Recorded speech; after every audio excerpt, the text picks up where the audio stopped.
to the Bigger Flip Show, which is the new national brand. And I am Michael Pinter. I teach you how to flip houses in various places. I need to call that back. Okay. So, what I hear from a lot of people that are starting to flip houses is they're concerned about getting screwed over by a contractor. And let me tell you that it is something to worry about. People that are much smarter than you or me have gotten stiffed by contractors. What that usually means is the contractor takes your money and either leaves in the middle of the job or sometimes just takes the beginning of the money and never comes back. So here's the number one way to prevent that. It is to control the payments, right? The only thing you control with the contractor is when they get paid. So I would say the best thing to do is to never ever give a contractor more than 20% of the job, and I would keep it closer to 10% of the job, um, because that is your risk, right? And there are plenty of contractors who have taken money and never showed up. That happens. And we all think that our contractor would never do that, but it happens. And the reason why it happens is because contractors are horrible business people. They don't know how to manage their resources. They very rarely know how to manage labor. They don't know how to manage funds. They don't know how to manage multiple jobs. They don't know how to manage materials. Where do they go? And they screw up. And they want to get that big deposit. So the first thing to do is avoid, like the plague, any contractor that convinces you need to give him like 40% or 50% of the job. Oh, don't worry. We're going to run through all these things. Always avoid that. That guy you should run away from and never call him back. You should always start with, I'll give you 10% to start. And that's your risk, really, 10%. They could leave. Um, Also, I would say avoid contractors who change names many times. The reason why you see contractors that change names is almost always because they screwed somebody over and then they just open the company in a different name. It's very easy to open a company, and you're going to sign a contract with an entity, right? With one to ABC Construction. You're not going to sign a contract with John ABC.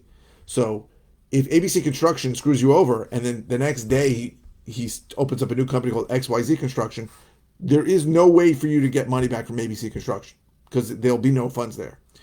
So if you see people that change their name recently, like they have a card, the business card says XYZ says True Point Construction, and then his shirt says West Point Construction, you can say, why are those different? And if he says something like, well, we changed the name, you probably want to be careful. That's another topic, is how to pick a contractor.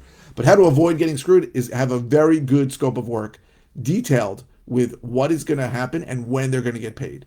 And you need to be very careful when a contractor says, hey, I know we were supposed to do the floors last, but I'm going to do the floors first. Now, why does that happen, right? Any moron knows you do the floors last because the floors get messed up, right? If you do floors in the beginning of a job, you're going to pull the appliances into the kitchen and you're going to scratch up the floors. They're going to paint and the drop cloth's going to move and you're going to get the floors dirty. But what happens is a general contractor has a floor guy that he trusts, he likes, and that guy tells him, hey, I'm going to Nicaragua for 6 weeks and or maybe 6 months. And he goes, let's just do the floors now. You need them to stick to plan, and you need to tell your contractor very simply, I don't have any money, right? I'm giving you 10%. That's all I have. The lender is going to fund this on this schedule, and they're not going to fund it out of order, and they're not going to give me any money that if you don't do the things you're supposed to do, and I don't have any money to give you. That's how you have to play every contractor, right? I'm going to pay you when this gets done. When all the demo is done, you get paid 10% of the job. When all the kitchen's done, you get 20% of the job. When the bathroom's done, you get 20% of the job. That's how you have to run the job. And you have to stick to your guns. It's very easy to get bullied by a contractor. If it's your first deal, your second deal, you're starting, it's very easy for a contractor to go, you don't know how this works. And you got to say, fuck you. This is how it's going to work. I don't care how it works for everybody else. This is how you're getting paid. Don't go out of order. Follow a plan. If anybody wants, I have an order of operations for most jobs. It's a little complicated because things happen differently. But there are a certain way things are supposed to happen. You're not supposed to do sheetrock until you know that the plumbing, the electrical, the HVAC, and the insulation behind it is all working, right? You don't want a guy who brings in a sheetrock guy and then you find out that you turn on the plumbing and it's a sprinkler in the house. I've had that, right? I bought properties. The guy fixed up some sheetrock and then we had to rip all that sheetrock down because there was a plumbing leak behind it he had to get to a plumbing leak using that before. So there is an order of operations. You need to follow that order of operations, and you need to pay. And this is the only way you control a contractor is if you're 100% clear. You will not get paid unless you follow this order, and you will not get paid until these things happen. Okay, don't have a guy taking advantage. You will say, "Give me 40% of the job," and then when 50% of the job is done, you give me another 10% of the job, and hold it, I got to pay my guys, I got to buy the materials. Say, I don't care if you don't have the funds to fund this the way I want it, then I will find another contractor. That's what you got to do. So you have to control the contractor with a very detailed scope of work, with a very detailed schedule of payments, and by holding back the money from them. That is the only way you can control it, and the only way you can avoid being screwed. Now, in the scenario I gave you, where you give the guy 10% down, you can get screwed for 10%. Give the guy 20%, you can get screwed for 20%. And these things have happened more often than I can count. But more often you hear crazy jobs where the guy gave 50% down and the guy walked away. Yeah, because that guy knew that guy took that 50%, paid off some other debt, or finished another job that he had to finish where the guy was threatening him, and then said, you know what, I don't have the money to do the rest of the job. You gave me 50%.